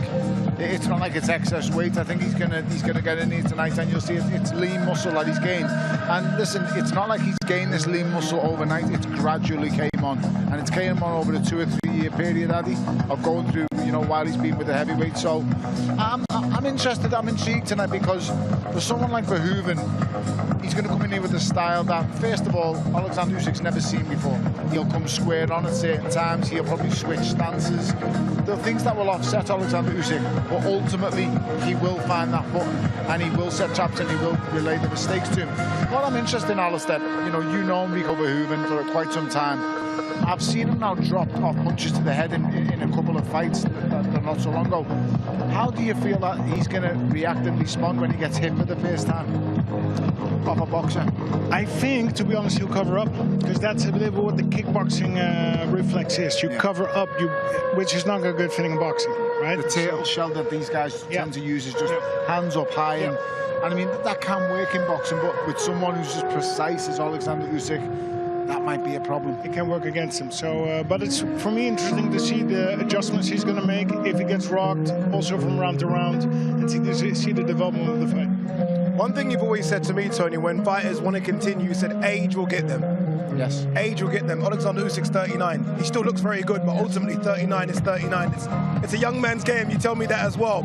Could age get him if he continues and continues? Chatting with him this morning and certain members of his team, I implored him to say that no one enough's enough, but he's in unbelievable shape.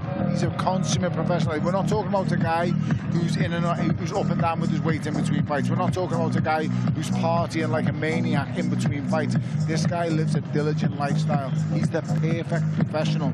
But don't get me wrong, every dog has its day. Every fighter has a sell-by date, and if you surpass that and if you go over it, Alistair knows it goes on the distance of combat sports, boxing. All of these times, we all have our time. Do not overstay your welcome because it will bite you on the backside. But he's in his prime right now, and nobody can touch him. And Rico's coming in here with no real pressure. Let's all be brutally honest here. There is no pressure on Rico Verhoeven, none whatsoever. He's expected to come here and be dazzled and taken apart. But he doesn't believe that, and Peter Fiore doesn't believe that, and that for me is the one hope that he's got to stick to. Peter Fiore is a boxing man. He knows the sport, and to take part in this and to back Rico all the way, that speaks volumes in my opinion. Okay, there you go, right? You're getting me excited. Got the juices flowing for this one. Remember, the main card starts at 8 o'clock. This is the last prelim fight. To watch the main card, just go to thezone.com/boxing. 4 world title fights, including what we've been speaking about here, Oleksandr Usyk versus Rico Verhoeven. All right, final prelim fights. Let's throw it downstairs once again to Todd Christian. Yes, indeed, as sunset has hit Giza, perfect views. Perfect weather. Feels amazing out here right now as we get set for it. This is our final prelim of the night. Egypt versus the U.S. Bassem Mamdouh and Jamar Talley. Let's now welcome to the ring from the United States, the undefeated Jamar No Mercy Talley.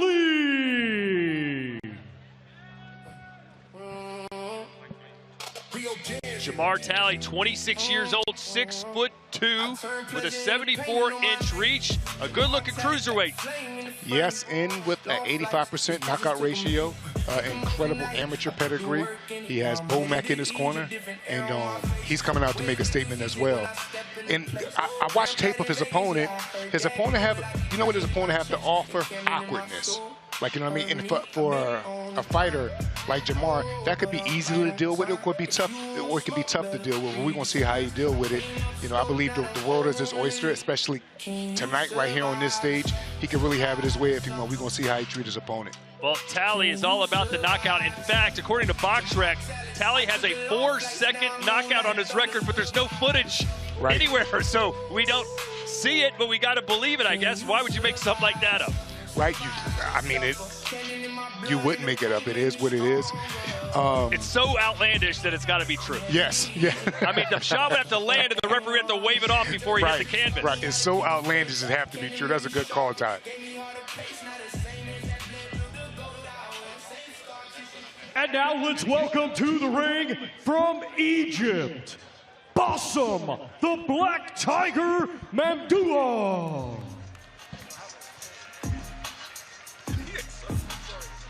The Black Tiger, Bassem Mamdouh, 10 wins, 2 losses, 4 coming by way of knockout. Has been a pro for 9 years. Went up to 200 pounds after losing to Abdo Khaled back in 2024 and has won all 3 fights inside of 2 rounds as a cruiserweight. Last time out, had a really good win at the Zamalek Sporting Club in Cairo last November. So the fans here, the ones that have shown up already, should be pretty familiar with him. But this will be his toughest test as he takes on Jamar Talley. He's definitely going to be his toughest test, and we're going to see if he can handle this young energy Jamar Talley's going to come in with. Jamar is feeling good. He knows this is an opportunity of a lifetime, and he's going to take full advantage of this opportunity. I'm looking forward to it. I'm right here ringside, and I can't wait to watch him do it.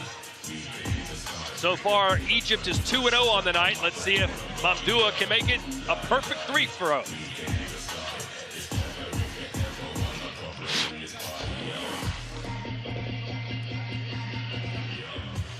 Ladies and gentlemen, this bout is scheduled for 6 rounds in the cruiserweight division. Brought to you by Ring Magazine, Sella, Eddie Hearn for Matchroom Boxing, Gold Star Promotions, and Ready to Fight in association with Zuffa Boxing. Along with their great sponsors, White Bit, Scary Movie, Box Raw, and Just Eat. The judges are Nawaf Al-Mohamid, Bensei Kovach, and Enrico Licini. Our referee in charge will be Andrei Shevelov. Introducing first, fighting out of the blue corner. He comes to the ring wearing blue, white, and gold, and weighed in officially at 197.7 pounds. Coming to us from Camden, New Jersey, USA. He had a stellar amateur career and now as a professional, undefeated with 6 wins. 5 of his 6 wins come by way of knockout. Ladies and gentlemen, please welcome Jamar No Mercy Talley.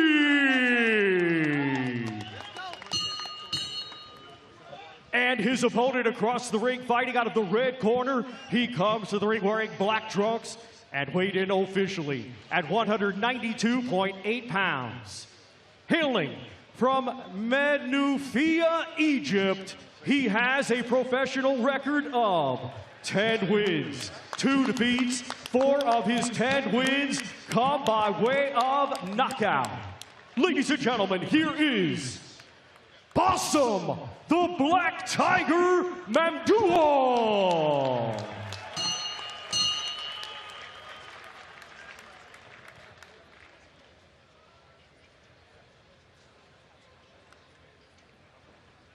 Okay, gentlemen, we have been orders in the dressing room. I don't want to see any rabbit punches. Protect yourself at all times. Touch those bad chickens with luck.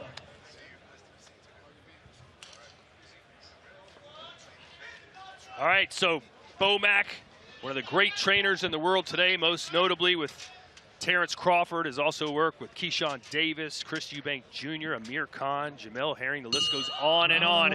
And now he's sharpening his tools with no mercy. Jamar Talley from Camden, New Jersey, facing the Black Tiger, Possum Mamdouh. I like how Jamar came out faint right off the rip and jab into the body.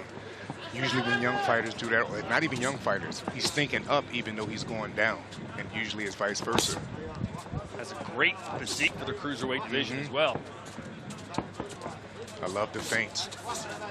More of that, continue to do more feints. You know, some people view the cruiserweight division as kind of a stopgap from light heavyweight to building up to be a heavyweight. Wonder if Talley's going to stay at cruiserweight for a long time or make the jump. Well, you can tell he got some weight on him, even though he's a cruiserweight. He's not like a short guy, like, you know, but he's not extremely tall as either. You know what I mean? But I really like how he jabbed into the body. He continued to do more of that.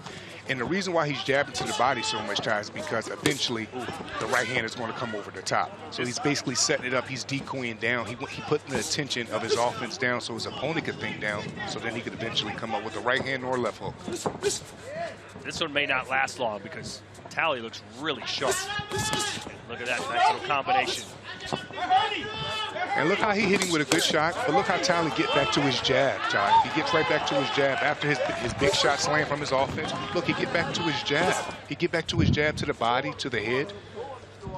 You can tell Mamdouh's trying to time him with that right hand. Maybe Tally becomes a little over-aggressive. I'm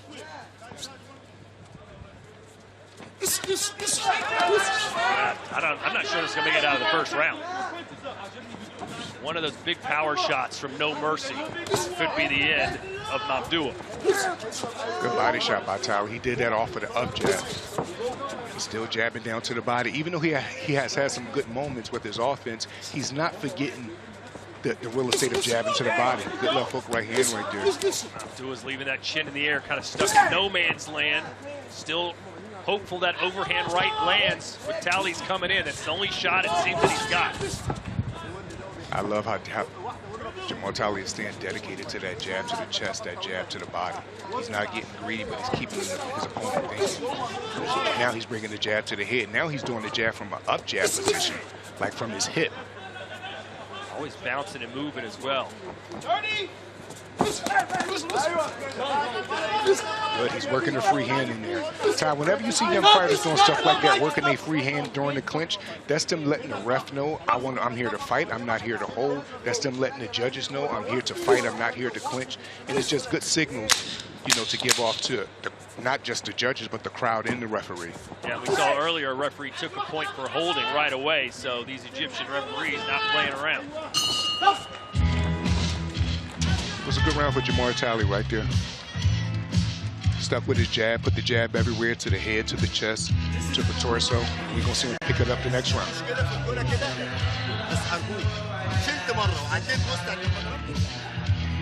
There's the scene, the golden hour here in Cairo, Egypt. It's been a fantastic week, punctuated by great weather tonight.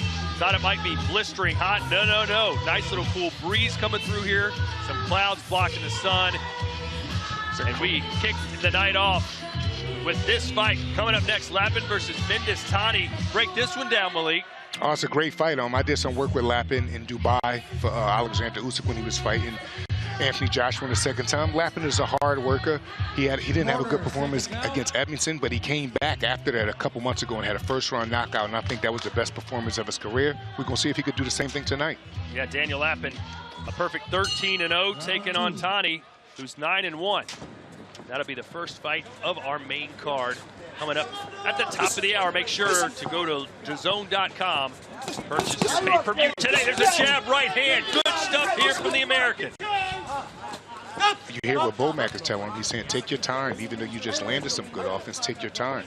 Because he know, you hear Bomac saying, take your time, because he know the more you take your time, the more you see, the more opportunity that you're able to take advantage of with your own offense. You know, it's kind of a fine line. You know this better than me, between take your time and you've wasted too much time when you have a guy in trouble. Absolutely. And then the more and more you fight, especially on the professional ranks, you have a better feel of that, like, okay, I could rush it now. No, I'm going to continue to take my time. The more and more you're in the ring, the more and more you have a better feel with those type of things. Jamar Tally looking slick, has power. Whereas Lewis is trying to find something to do here to get some positive energy. I love how Jamar Tally is working the free hand during the clinch. And that's a signal. What else is he saying? Oh, body shot. Another one. Brian McIntyre shouting his approval. He wants the big man to go downstairs again. He's hit his opponent with a good body shot, but he's not getting over anxious. He got his lead hand down, which means he's going to start doing up jabs from here. Okay, he picked it up now.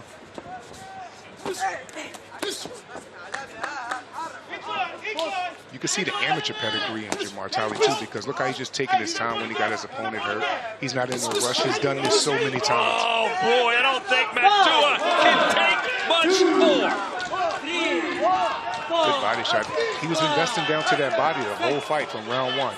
It started with the jab to the body, the jab to the chest, and eventually the liver shot. And he's not going to make it up. Jamar Tally shows no mercy to his 7th opponent and gets his 6th knockout. How do you like it, Malik? He did great. I love how he set it up. He took his time. He came out with his jab, and he wasn't just putting his jab just at the head. Like I said, Todd, he was putting it at his chest, at the torso, and eventually would end up getting the fight stopped. The body work to the jab, but Ben was making the investments down there early on in the fight from round 1. Very impressive. Now, after seeing that, do you really believe he stopped somebody in 4 seconds? I think it's possible. Absolutely. It's very believable. Yes. Let's see it again. And the best part about this, he started low and then went high. Yes, cringing shot. And that's the second time we've seen somebody fold from that shot tonight. Sultan knocked this guy out with the body shot just like that. He got himself a knockout with a body shot just like that tonight. So it's a cringing shot. Mickey Ward yes, Mickey Ward, it was one of his best shots. He hurdled Tori Gotti with it, Zab Judah with it. Anybody he hit with that liver shot, they would just cringe and go down. Oh, well, hey, Gotti, though, remember when he cringed and didn't go down? It didn't go down, yes. I mean, that's the warrior. It was like a movie, right, Todd? Yeah, it was. That's the Arturo Gotti. And a big kiss from Jamar Talley to his trainer.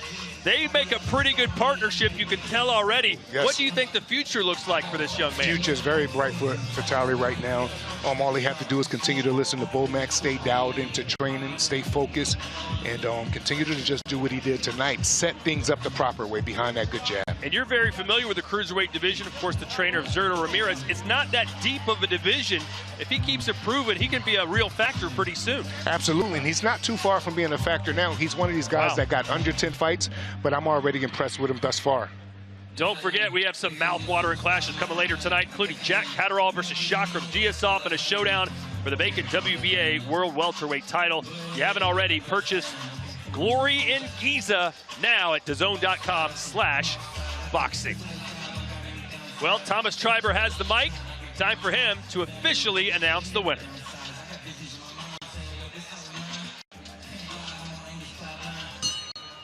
Ladies and gentlemen, here is the official time.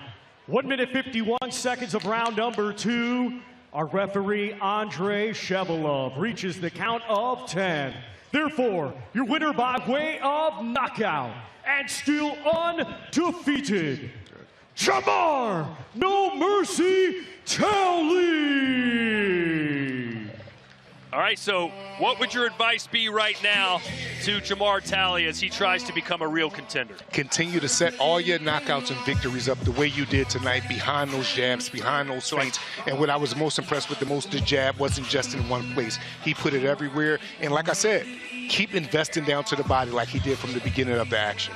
All right, so 4 fights down. The undercard is officially done. We're about to turn things over to the main card. I'll see you at the main event, Usyk versus Rico. For now, we say hello again to Ade Oladipo. I'm here with stylish Eddie Hearn.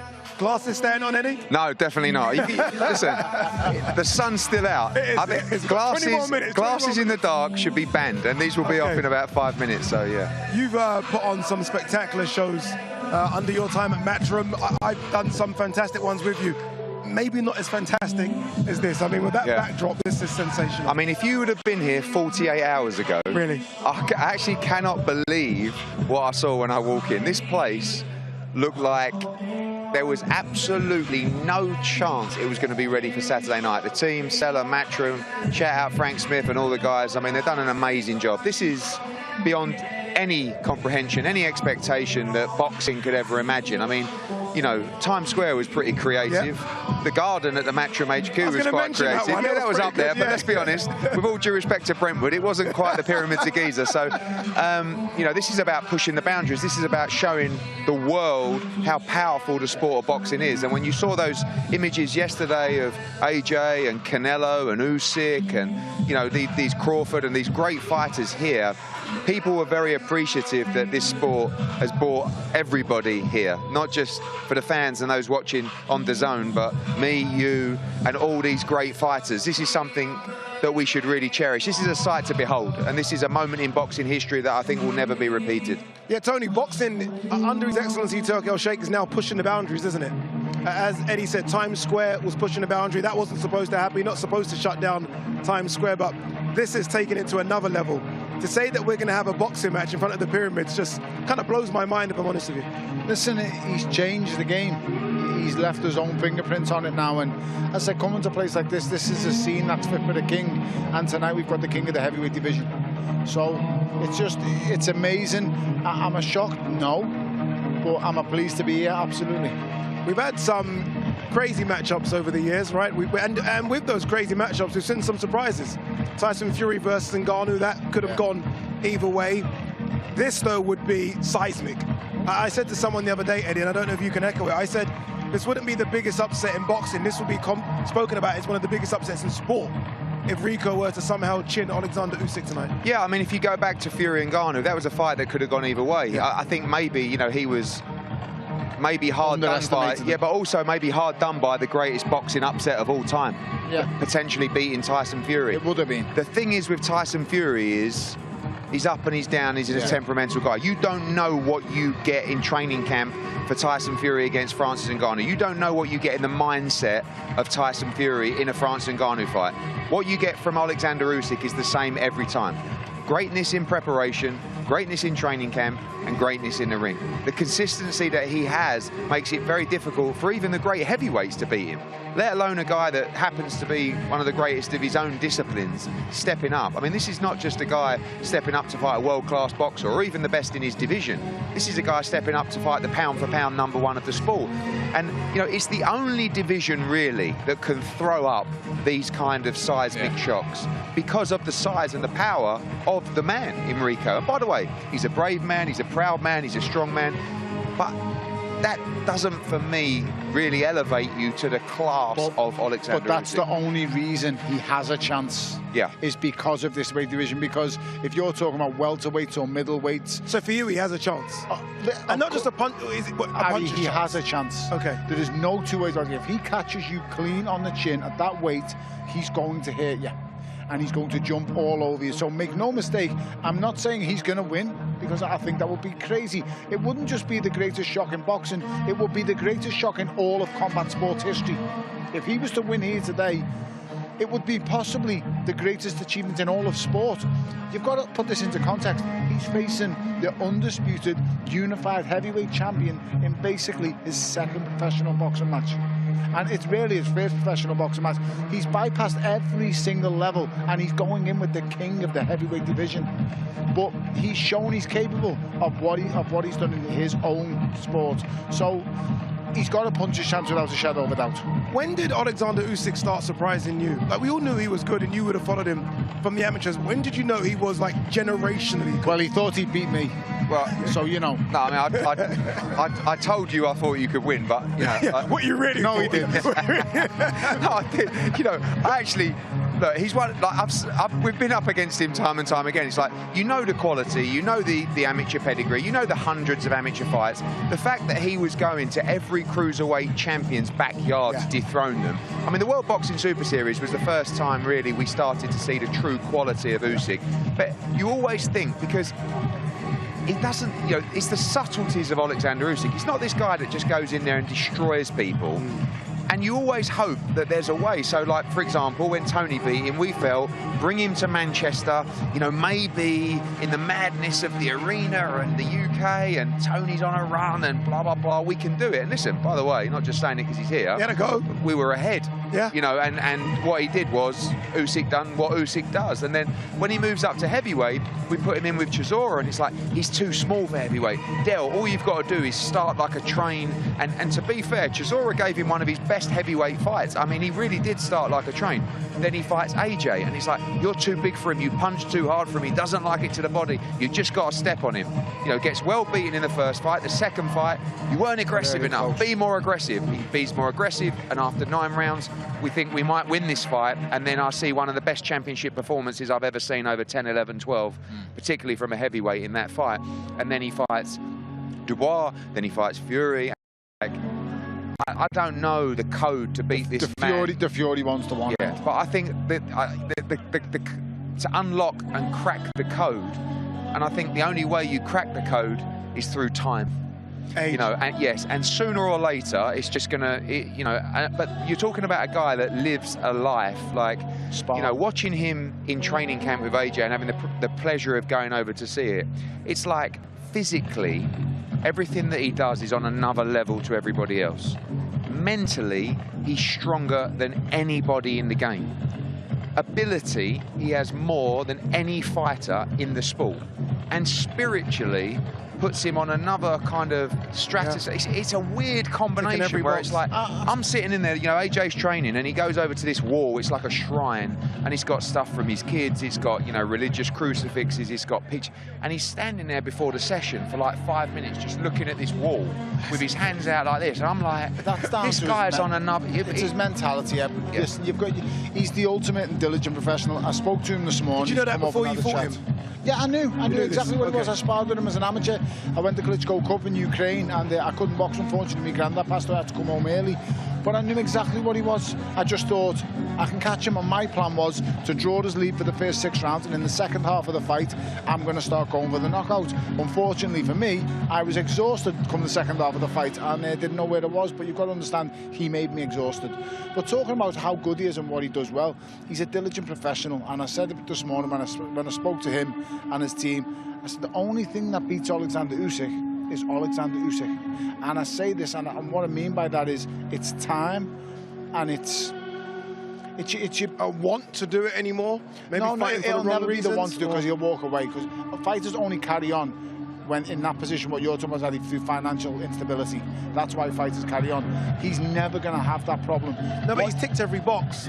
Are we now running the same lap again? He's become undisputed twice, cruiserweight twice. He's chasing. Also, how good would it be to retire undefeated? Yes. Through the cruiserweight division.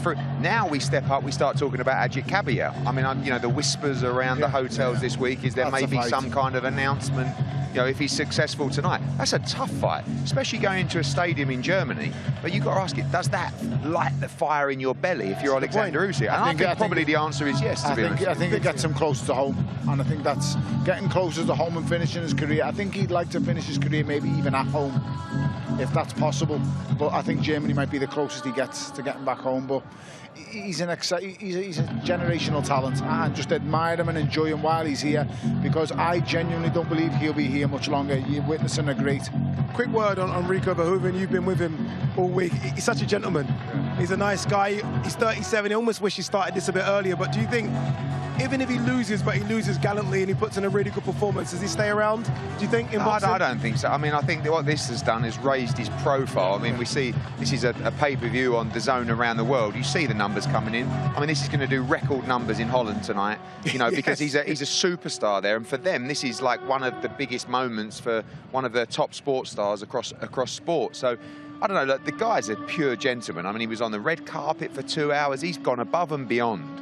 And when you sit next to him, I mean, the one thing that worries me is he's such a unit of a man. Like, his forearms are like your thighs, but his legs are massive.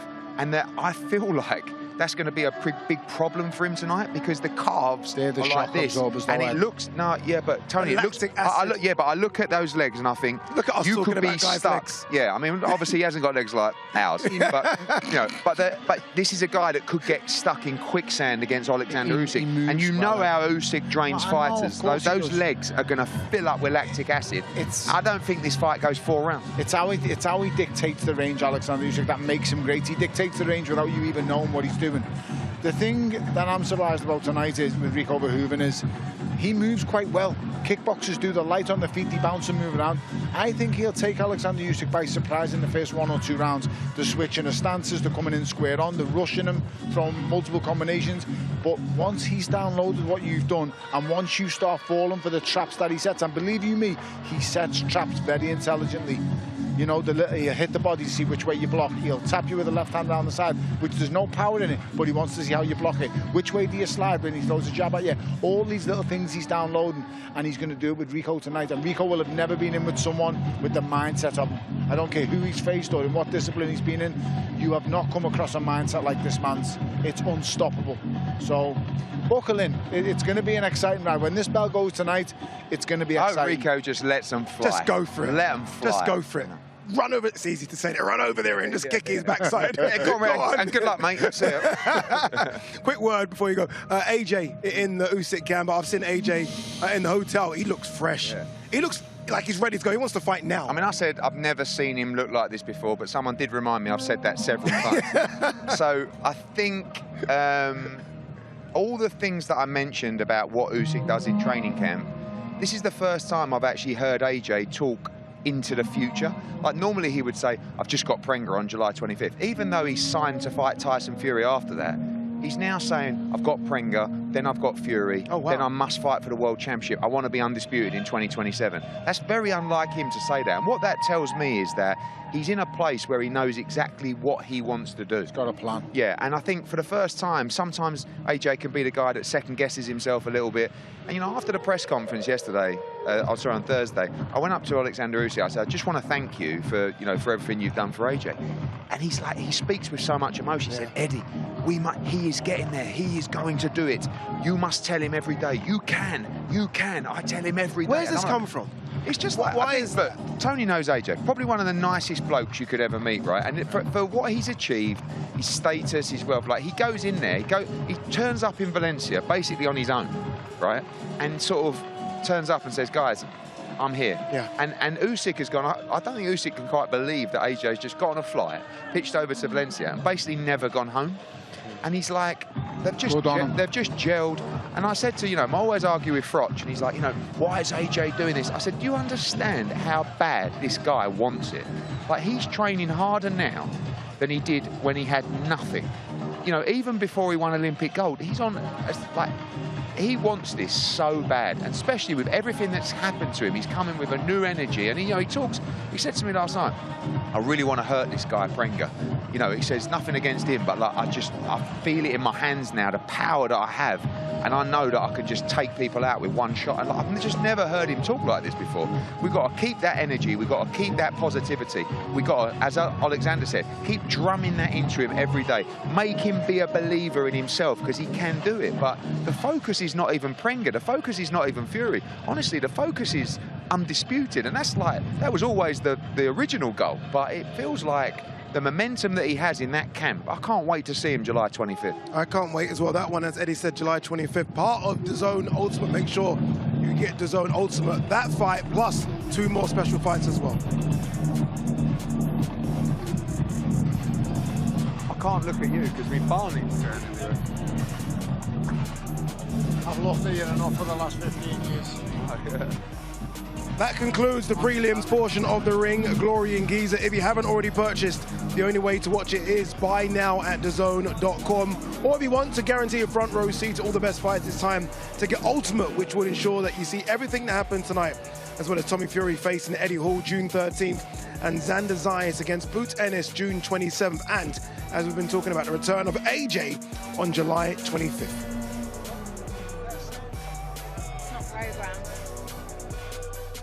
The first rule of DAZN Ultimate. The first rule. You do not pay-per-view. You do not. You do not pay-per-view. Do not pay-per-view. The Ultimate Fight Night is here. Second rule, DAZN Ultimate is. Second rule, you don't pay-per-view. Because Ultimate gives you a minimum of 12 pay-per-view fights a year. At no extra cost. You do not pay per view. Join us ringside and welcome to DAZN Ultimate. Yeah, our main card is just moments away, and we start in the light heavyweight division with a disciple of the Usyk school, Daniel Lapin. The Ukrainian takes on the Frenchman Benjamin Mendez-Tani in the opening fight of the main card. That's right here live on DAZN.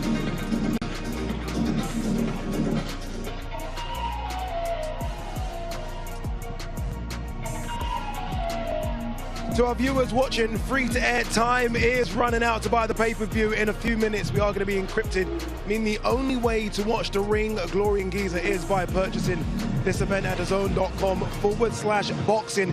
Trust me, this is one you do not want to miss.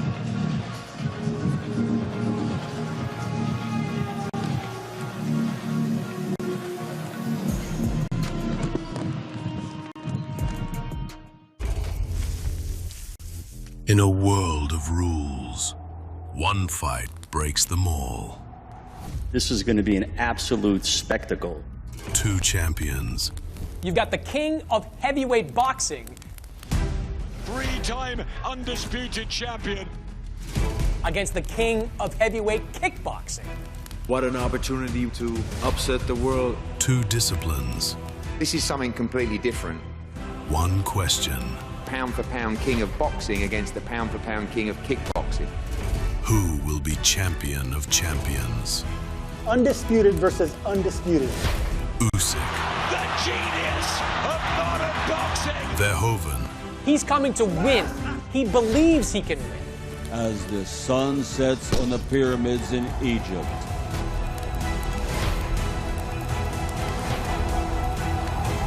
A new legend will be forged.